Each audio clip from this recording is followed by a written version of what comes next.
Welcome to the Education Corner, a podcast by Education Choices magazine.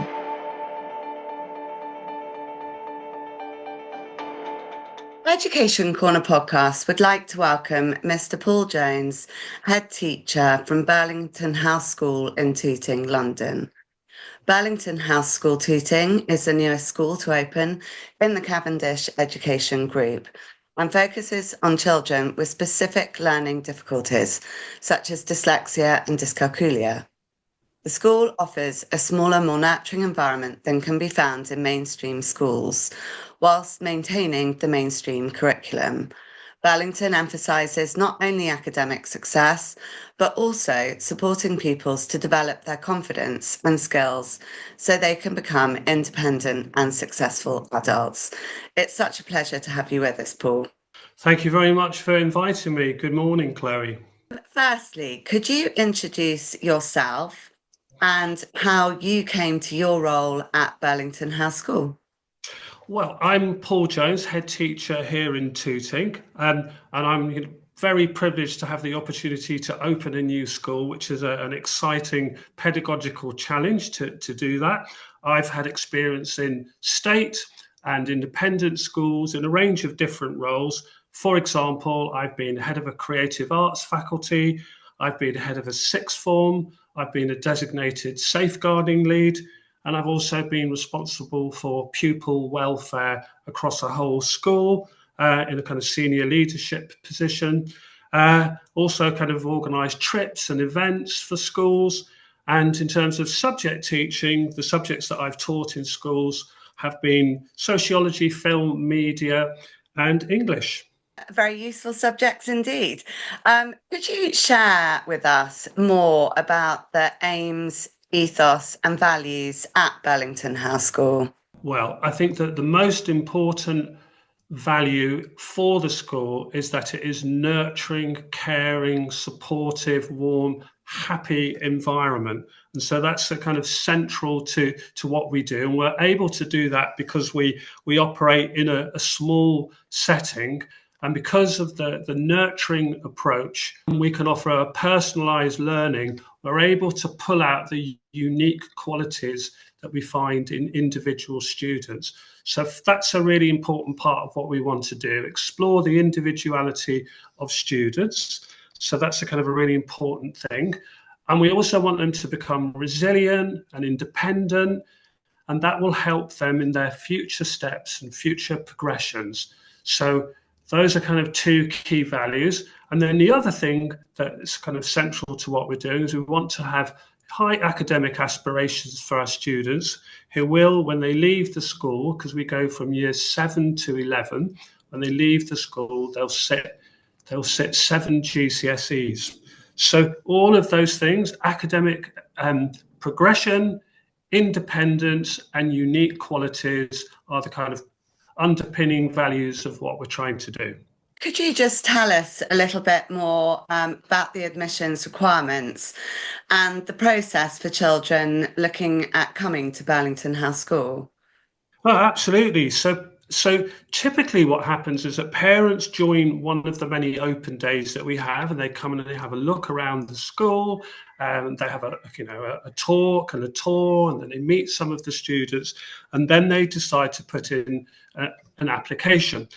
So an application will submit various paperwork, of which we take a considerable time to read, because we want to make sure that we can meet the needs of the children who are applying.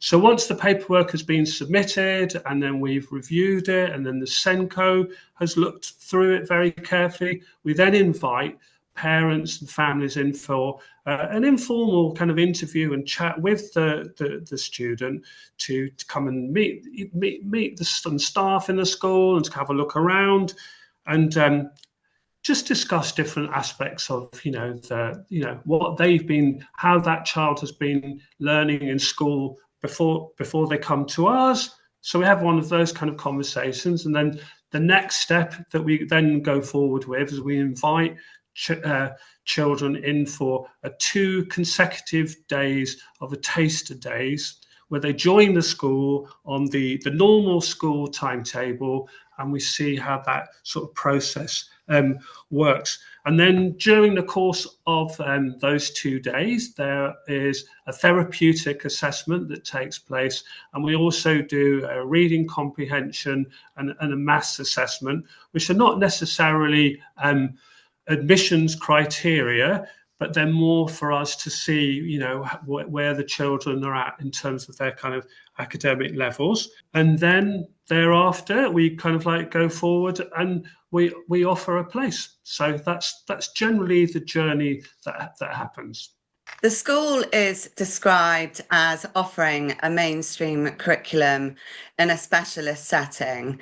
How does your setting enable these pupils to succeed in the mainstream curriculum?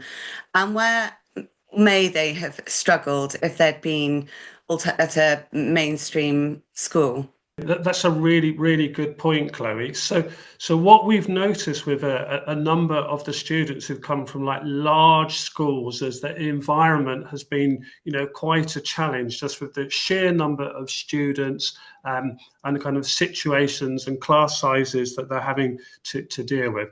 So the first thing is the setting of the building is in a large, what was probably an Edwardian house from the kind of 1920s that overlooks Tooting Common. So it has a kind of homely feel, and then kind of a large grounds at the back of the building for London. So from the get-go, the feel of the building has a kind of a slightly different feel for students, feels more homely. And then we can offer small class sizes and a calm environment, which I think makes a big difference in terms of the way the school is run.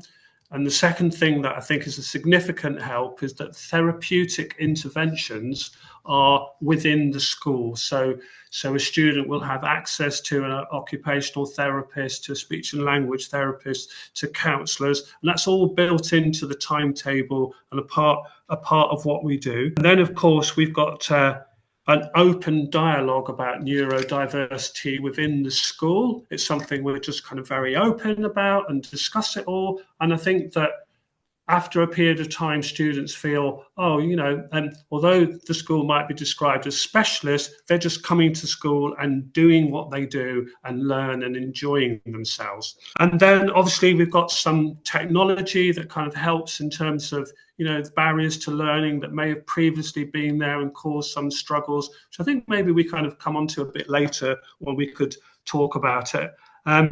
So in a kind of conclusion, it isn't a battle surviving the school day. That's the kind of what we want students to feel right from the moment they come in through the school gate. On your website, the school's aims include a strong focus on attaining GCSEs and progressing forward to further education. What support is in place to help the pupils through the challenging exam years and in their applications or plans beyond Burlington House?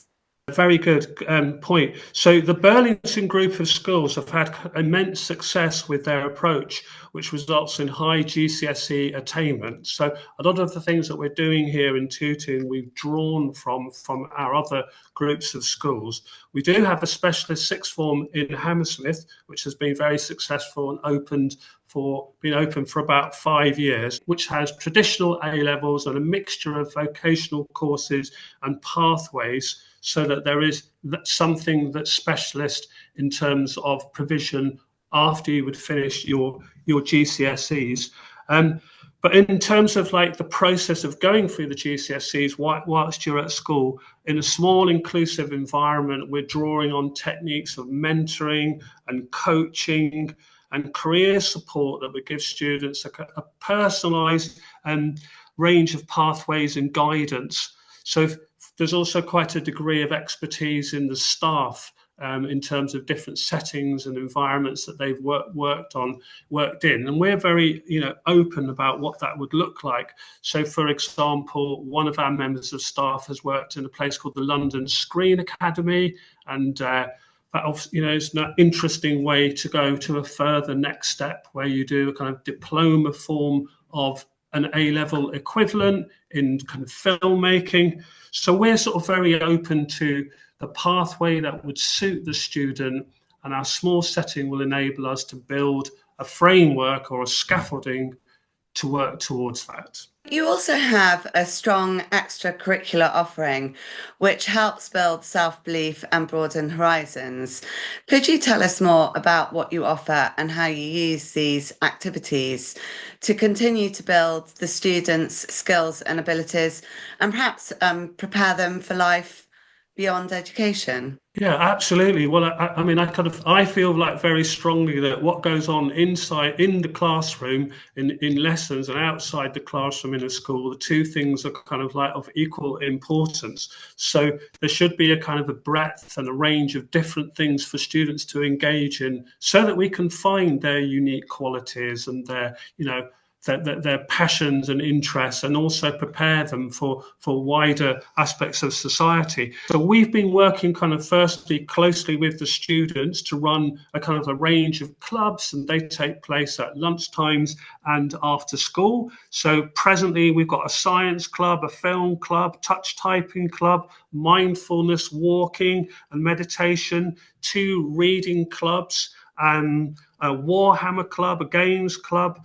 And we're also doing some residential trips. We've been out to all of the kind of the big museums in London, and they're going on a residential trip, a bushcraft trip at the end of the year. So trips, making use of London is really important. But for some of the other kind of aspects of like what's going on in like wider society, we've had, people who have visited the school, for example, our local MP, and that's opened up discussions about democracy and institutions. But also we're using a program called Votes for Schools, which connects the contemporary world with kind of key issues and links us with a number of other schools that are using that system.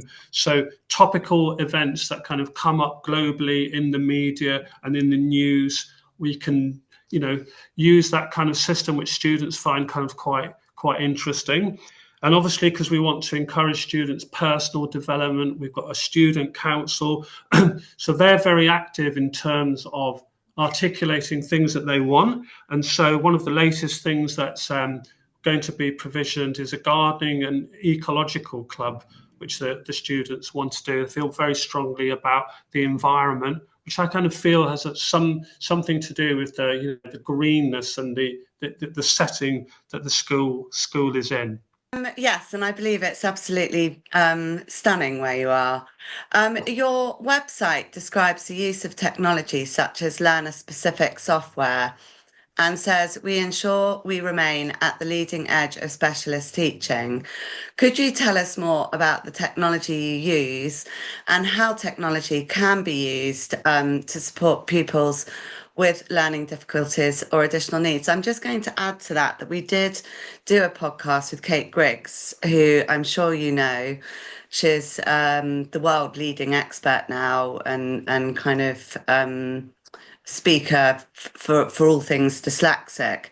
And one of the big points she made on her podcast was how AI is changing the lives of many dyslexic children and people.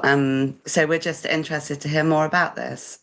Cavendish as a group, and Cavendish is the organisation that owns Tooting and a number of other specialist schools, are actually trialling a project. They're working with a specialist company where they're building an AI teacher, and we're involving all of our students in that process. So some of the students that I mentioned who were on the student council are going to be working with, I think step 1 is to look at how the interface interacts. And then step 2 is to look at when you add content to that interface, how that works. So that's a really exciting process that we are in. And I kind of feel that we're in a moment where an openness to technology, AI, is really important for specialist education. We've also been using something called Sentry Tech, which is an AI platform which allows students has core subjects,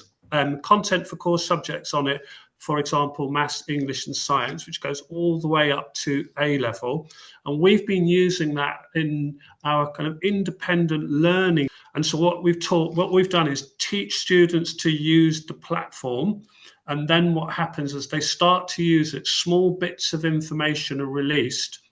and they're described as nuggets. So for different subjects, you can plot your way through it, and you complete a nugget, and the nugget gets marked, and then the system is adaptive using AI, where it starts to explore what the students' interests and needs and levels are, so they can extend themselves beyond the curriculum. So we've got some students that are kind of, completing nuggets left, right, and centre in terms of exceeding the barriers of the curriculum as they go on that journey. Other things that we do, we use read-write software, which we have on the laptops that we used in all of our lessons. Every student has one of those, and that takes away the barrier, the physicality of writing, and aids reading. Sensory tech, is integrated into some of the lessons as well, because some of the students really enjoy that platform. And obviously, having a laptop, it enables one to do simple things like put coloured overlays over text, to change the fonts, to work with those types of things that would work for individual learners. And then all of our teaching and learning materials are organised in Google Classroom, which makes everything accessible and trackable and retrievable. Other things that we have a kind of a touch typing software, and we have clubs for touch typing to help with using the laptop and to build in those skills over a period of time, so one can access the keyboard. One of the things that we're quite interested in is, particularly for dyslexic learners, is to explore kind of visual images and filmmaking as a kind of medium or as a tool. So we've got iPads that help to do kind of film editing and different things that you can do with it. So it's another kind of skill that we're interested in exploring through technology, which is the language of moving pictures, which is a very popular way of communicating, obviously, today. So that's kind of the types of things that we're involved in. But obviously, I kind of feel that we're almost at is it a kind of a crest of the wave moment in terms of what's going to happen with technology, and what will it look like in kind of 5 years. So we want to kind of not rest on our laurels, but stay ahead of all of that. And it's exciting. So having a kind of a plug-in with technology and what's going on is really important. And it is very fast-moving, but also wonderful for particularly probably the children at a school like yours who will benefit so much from all these new developments. Your school is also part of the Cavendish Education Group, which you've already mentioned, and you're a family of 14 specialist schools and colleges for pupils aged between 5 and 21 with a whole variety of needs. How do you and your pupils benefit from being part of this family of specialist schools? Well, I mean, there's lots of ways that it happens. And I think that the first way that things happen is there's lots of expertise within the group. So we have access to people who can provide, guidance and specific kind of best practice in a range of areas, from safeguarding to best practices for SEND. We've got this AI project that's taking place as well. And then myself as a head teacher, I'm linked to several other schools, a cluster of 4 or 5 schools. And then we meet on a kind of a bi-weekly basis, which is a really good close kind of alignment, which enables us to kind of ask questions about different things that are kind of going on, and go, we've got this going on or that going on.